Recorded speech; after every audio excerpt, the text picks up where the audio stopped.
Good morning class. Today we will start the topic pressure. Pressure के बारे में आपने लास्ट क्लासेस में पढ़ा ही होगा। स्पेशली दो फैक्टर अफेक्ट करते हैं प्रेशर में। एक, जब आप किसी ऑब्जेक्ट पर फोर्स अप्लाइड करते हैं तो वो फोर्स का मैग्नीट्यूड कितना होता है, ठीक है। यानी कि अगर मैग्नीट्यूड ज़्यादा है दैट मीन्स आपका फोर्स ज़्यादा है, और मैग्नीट्यूड कम इसका मतलब होता है आपने फोर्स कम लगाया है, ठीक है। और जितना ज़्यादा आप फोर्स लगाएंगे उतना ही प्रेशर ज़्यादा होगा। और सेकंड फैक्टर है area. Area over which the force is applied, कितने एरिया में आप उस फोर्स को अप्लाई करते हो वो एरिया मैटर करता है। यानी कि प्रेशर को कैलकुलेट करने के लिए स्पेशली दो फैक्टर होते हैं। एक तो मैग्नीट्यूड ऑफ फोर्स यानी कितना फोर्स अप्लाइड करते हो, और सेकेंड कितने एरिया में वो फोर्स अप्लाइड होता है वो। Now, to measure the effect of force, we need a quantity takes into account both magnitude of force and area of contact. Now, the physical quantity which measures the effect of force per unit area is called pressure. तो अब pressure को कैसे define करेंगे? एक ऐसी physical quantity है जो हमें ये बताती है कि कितना फोर्स कितने एरिया पर अप्लाइड हुआ है। या सिंपल डेफिनेशन के फॉर्म में हम ये देखते हैं, force applied on per unit area. यानी कि यूनिट एरिया में, यूनिट दैट मीन्स अगर आप 1 सेंटीमीटर स्क्वायर ले रहे हो तो वो यूनिट हो गया, 1 मीटर स्क्वायर एरिया ले रहे हो तो वो भी यूनिट एरिया हो गया, ठीक है। यानी कि आपको कैलकुलेशन 1 से रखना है, और यूनिट आप मीटर स्क्वायर, सेंटीमीटर स्क्वायर जो भी लेना चाहे वो ले सकते हैं। तो उस पर्टिकुलर एरिया में जितना फोर्स अप्लाइड किया है उसका कैलकुलेशन कहलाता है pressure. When a force act on a object, pressure is produced। यानी जब आप किसी ऑब्जेक्ट पर फोर्स लगाते हैं तो इसका मतलब है कि वहाँ पर प्रेशर प्रोड्यूस हो चुका है। When you put your thumb on a piece of wood and press it, the thumb does not go into the wood, but when you push a drawing pin into the wood with the same force on your thumb, the drawing pin goes into the wood। ठीक है, activity से आपको समझ में आया कि एक wooden block है, अगर आप आपका थंब उस पर प्रेस करते हैं और एक फोर्स लगाते हैं उस थंब से तो वो थंब वुड के अंदर कभी नहीं जाएगा। क्यों?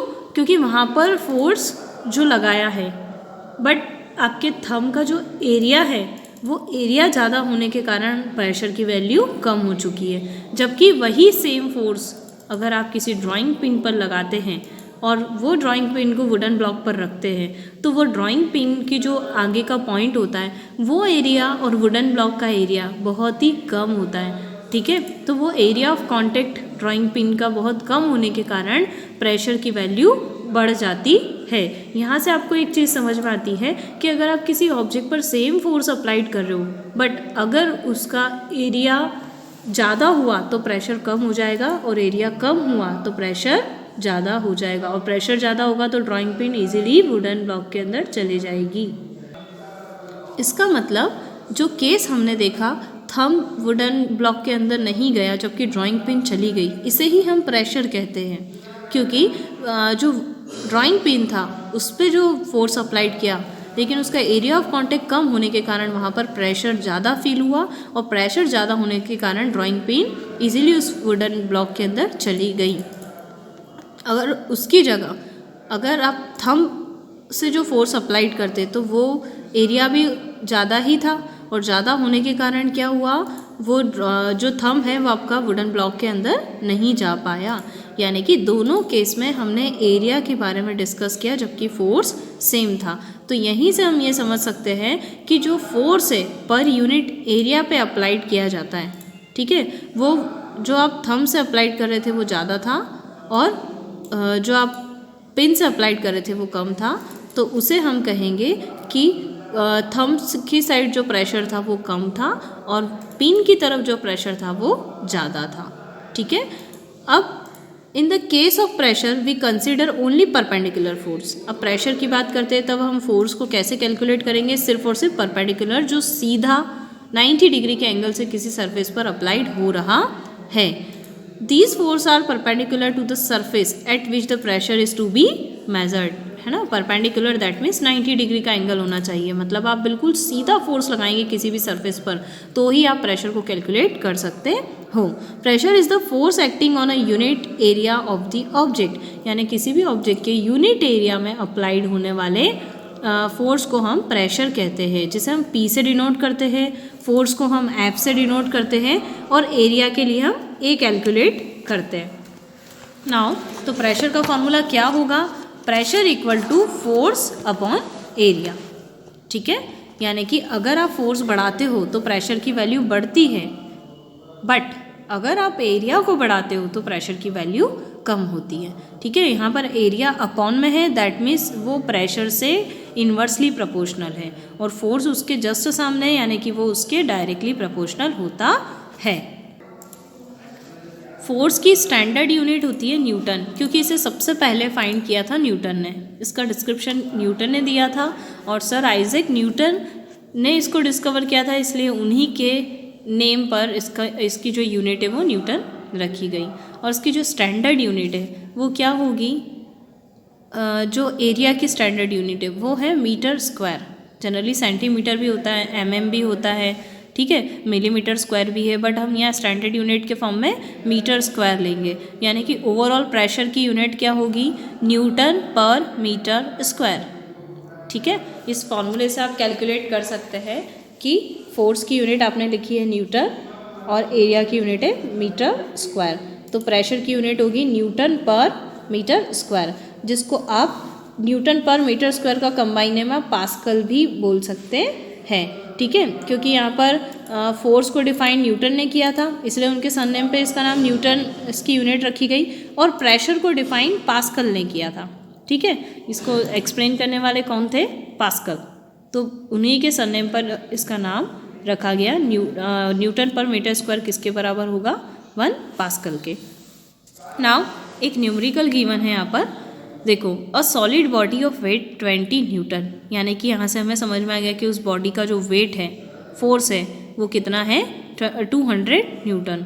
Now when a placed on a wooden plank and the area of contact is found to be 5 metre square, यहाँ पर आपको फोर्स गिवन है और एरिया गिवन है। Find the pressure exerted by solid body on the wooden plank, तो उस body के द्वारा उस वुडन प्लैंक पर कितना प्रेशर अप्लाइड होता है, तो उसका जो का फार्मूला है pressure equal to force upon area. Force 200 है, एरिया 5 है, 5 से 200 को डिवाइड करेंगे तो आंसर आएगा 40 न्यूटन पर मीटर स्क्वायर, यानी कि 40 पास्कल प्रेशर वो बॉडी वुडन प्लैंक पर अप्लाई करती है। नेक्स्ट है, a bricks is 3 centimetre long and 10 centimetre wide, यहाँ पर ब्रिक की साइज़ आपको गिवन है कि उसकी लेंथ है 30 सेंटीमीटर और उसकी वाइड यानी चौड़ाई है 10 सेंटीमीटर, तो उसका एरिया आप निकाल सकते हैं, क्योंकि ब्रिक्स एक रेक्टेंगुलर शेप होता है। ठीक है, जो सरफेस ऑफ कॉन्टेक्ट है वो रेक्टेंगुलर होगी, तो रेक्टेंगुलर सरफेस के लिए लेंथ इंटू ब्रेथ से आप उसका एरिया निकालेंगे, 30 इंटू 10 कर देंगे। ठीक है, और मोटाई उसकी कितनी है, 10 है। ठीक है, तो फाइनली कॉन्टेक्ट में जो आएगा एरिया, वैसे तो ब्रिक्स 3D होती है, बट जो एरिया ऑफ कॉन्टेक्ट है वो तो नीचे की रेक्टेंगुलर सरफेस ही होगी जहाँ वो रखी होगी, दैट मीन्स आप एरिया निकालने के लिए 30 इंटू 10 सेंटीमीटर, तो यहाँ पर आप सेंटीमीटर से पहले उसे मीटर में कन्वर्ट करेंगे।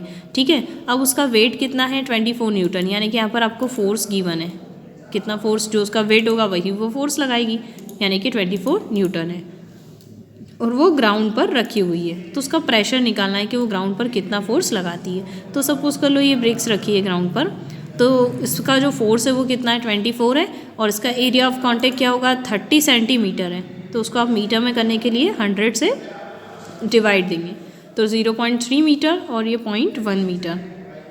नाउ दोनों का मल्टीप्लाई करेंगे तो 0.03 मीटर स्क्वायर हो जाएगा। प्रेशर का फॉर्मूला है आपका force upon area. Now force की वैल्यू है 24 न्यूटन और एरिया है 0.03 मीटर स्क्वायर। जब आप इससे इसको डिवाइड करेंगे तो आंसर आएगा 800 न्यूटन पर मीटर स्क्वायर या 800 पास्कल। यहाँ से आप ये भी समझ चुके हैं कि 1 न्यूटन पर मीटर स्क्वायर किसके बराबर होता है, 1 पास्कल के। ठीक है, तो प्रेशर को समझना काफ़ी इजी है, सिर्फ 2 ही फैक्टर यहाँ पर वर्क करते हैं। फर्स्ट एक तो जो फोर्स अप्लाइड किया वो, और second area of contact. Now अब हम प्रेशर की एप्लीकेशंस देखेंगे कि कैसे हम डेली लाइफ में इंटरेक्ट करते हैं प्रेशर से। तो देखो, आपने हैवी ट्रक्स देखे होंगे, है ना।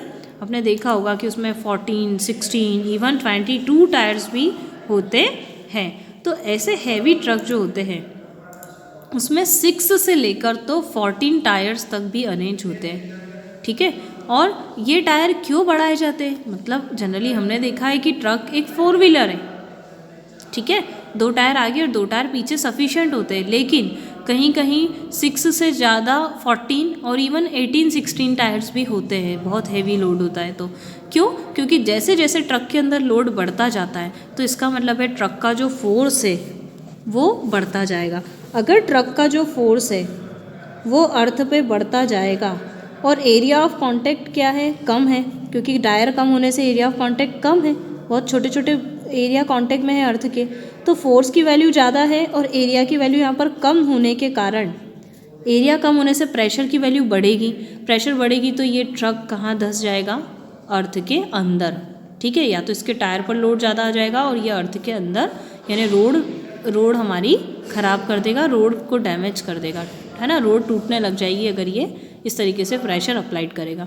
तो इसके प्रेशर को कम करने के लिए क्या ज़रूरी था? एरिया को बढ़ाना, क्योंकि हमें पता है कि एरिया को अगर हमने बढ़ा दिया तो प्रेशर की वैल्यू कम हो जाएगी, ठीक है। तो हमने एरिया को बढ़ाने के लिए उसमें एक्स्ट्रा टायर लगा दिए। एक्स्ट्रा टायर लगाने से एरिया ऑफ कांटेक्ट बढ़ जाएगा, एरिया ऑफ कांटेक्ट बढ़ जाने से प्रेशर की वैल्यू कम हो जाएगी, ठीक है। और फोर्स जितना उसमें मटेरियल फील था उतना के उतना ही रहेगा।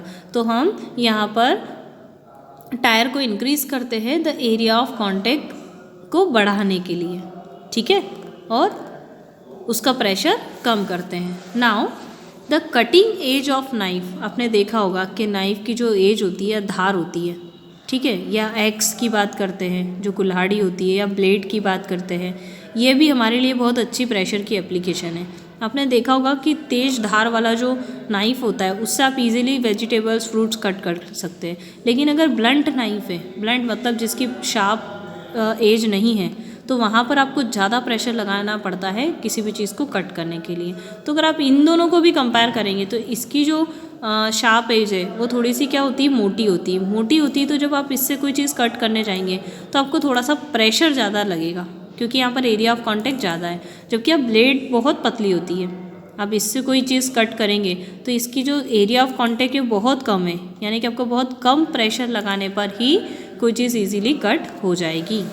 नाउ स्कूल बैग की स्ट्रिप आपने देखी होगी, थोड़ी सी चौड़ी बनाई जाती है ताकि वो आपके शोल्डर पर प्रॉपर रहे, और कपड़े की बनाई जाती है, ठीक है, ताकि हैवी से हैवी बैग भी होगा तो आप उसे अपने शोल्डर पर इजीली कैरी कर लेंगे। बच्चों के लिए ऐसा किया जाता है क्योंकि बच्चों को बहुत ज़्यादा हैवी वेट हो जाता है ना बुक का, तो उनके बैग की जो स्ट्रिप होती है वो थोड़ी सी ब्रॉड यानी चौड़ी बनाई जाती है। ऐसा करने से क्या सेंस है कि जितनी स्ट्रिप चौड़ी होगी, ठीक है, उनका एरिया ऑफ कांटेक्ट बढ़ेगा, और एरिया ऑफ कांटेक्ट बढ़ने से उनके शोल्डर पर जो प्रेशर है, लोड है, वो कम से कम फील होगा और वो आसानी से स्कूल बैग को कैरी कर लेंगे।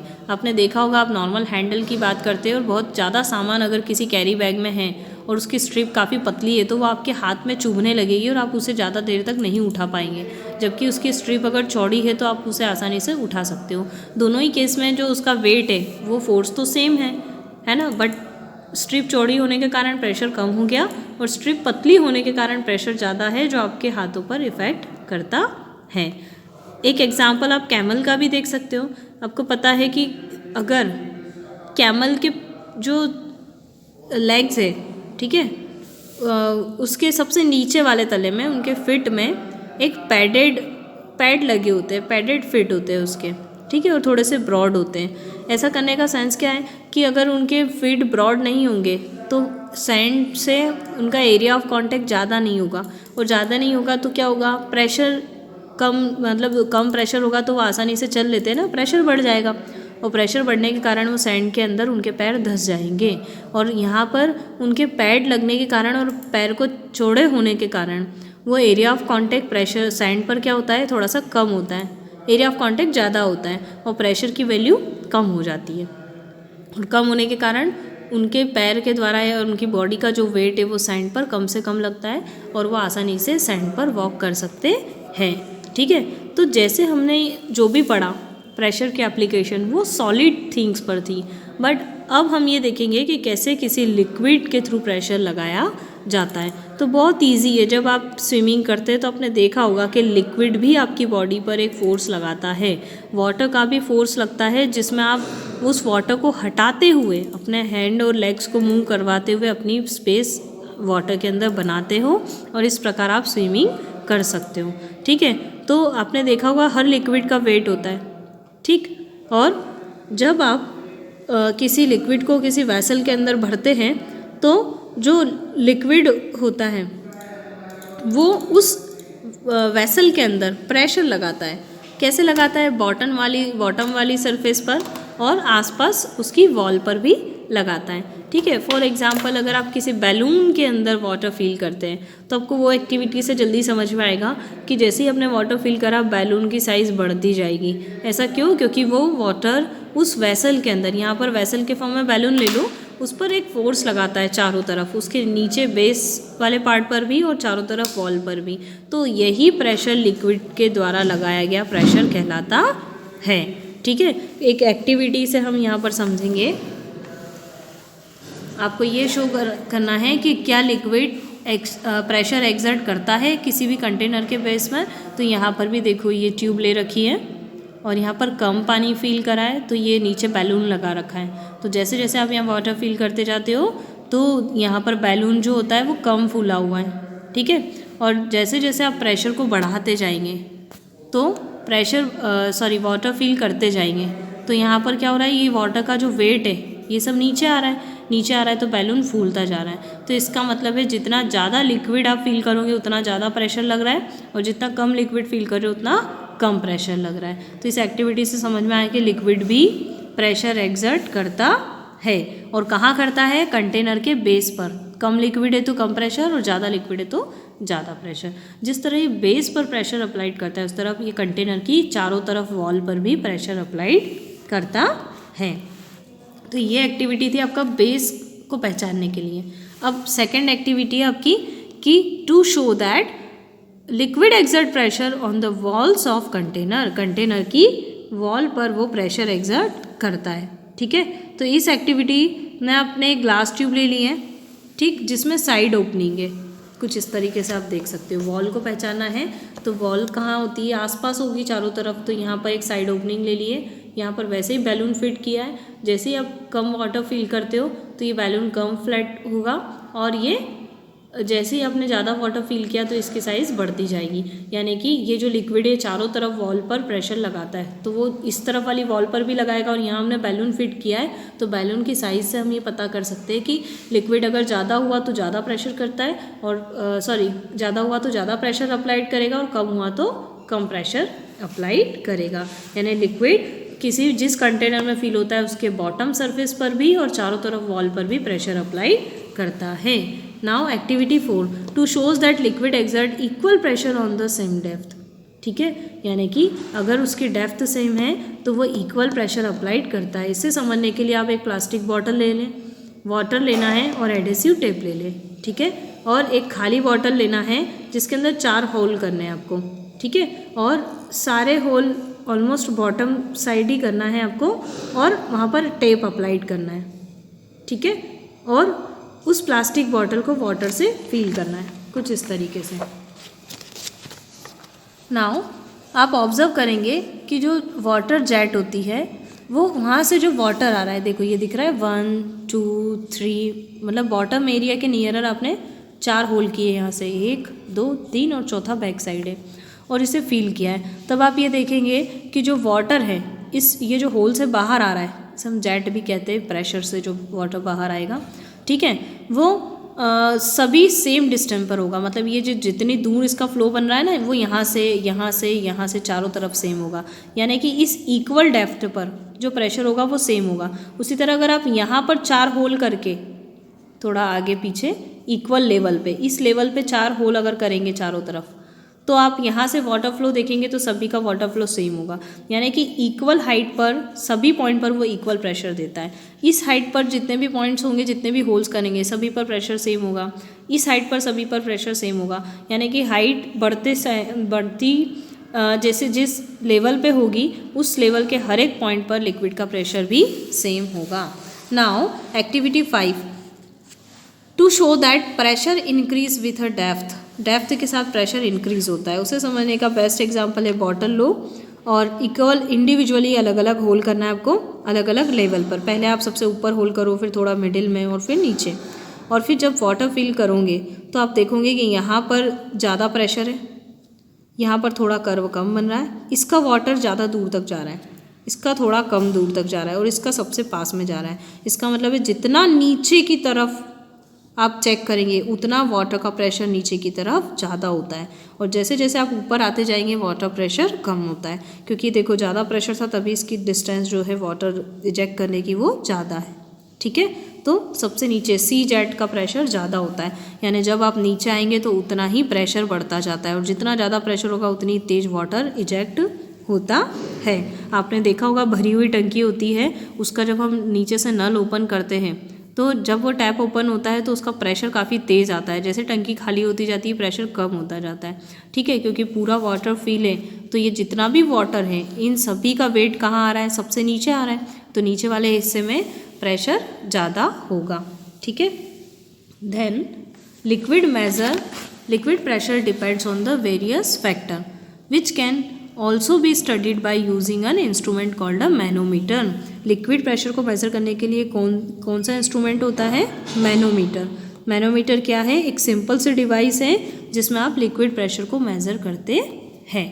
ठीक है, तो लिक्विड प्रेशर की एप्लीकेशंस देखेंगे। आपने डैम की वॉल देखी होगी जिसको थोड़ी सी मोटी बनाई जाती है डैम वॉल। ठीक है, क्यों, क्योंकि हमें पता है कि लिक्विड जिस कंटेनर में फिल है उसका जो प्रेशर होता है वो ज़्यादा होता है, ताकि वो इस कंटेनर के अंदर इतना सारा वाटर, ये तो काफ़ी ज़्यादा होता है ना, तो ज़्यादा वाटर होने के कारण हम ये समझ सकते हैं कि वो वाटर उस वॉल को ब्रेक ना करे और इधर उधर फैले नहीं। ठीक है, इसलिए हम पहले से ही इसकी वॉल को क्या करते हैं, बहुत स्ट्रॉन्ग बनाते हैं, थोड़ी सी मोटी बनाते हैं। ठीक है, और बॉटम से ही इसको इतनी चौड़ी, आपको दिख रहा होगा ये इस तरह से बनाया हुआ है, यानी कि सबसे ज़्यादा नीचे प्रेशर होता है। अभी हमने देखा ना प्रेशर सबसे ज़्यादा कहाँ होता है, नीचे, फिर ऊपर थोड़ा कम, फिर थोड़ा कम, फिर थोड़ा कम, फिर ऊपर और कम होता है। तो आप नीचे से उसकी वॉल को और चौड़ा बनाओ, और जैसे जैसे प्रेशर कम होता जाए आप वॉल की साइज़ को कम भी करते जाते हैं। ठीक है, तो ये वॉल डिज़ाइन ऐसी क्यों बनाई जाती है, क्योंकि नीचे प्रेशर ज़्यादा है तो नीचे वॉल की चौड़ाई ज़्यादा है, फिर प्रेशर कम है तो वॉल की चौड़ाई कम होती जा रही है, और ऊपर आने तक वॉल की चौड़ाई और कम कर देते हैं। तो ये एक एप्लीकेशन है इसका। Now water supply tank is placed at the high place in the building. आपने देखा होगा कि पूरी बिल्डिंग या मल्टी है उसमें वाटर सप्लाई टैंक हमेशा ऊपर की तरफ होता है।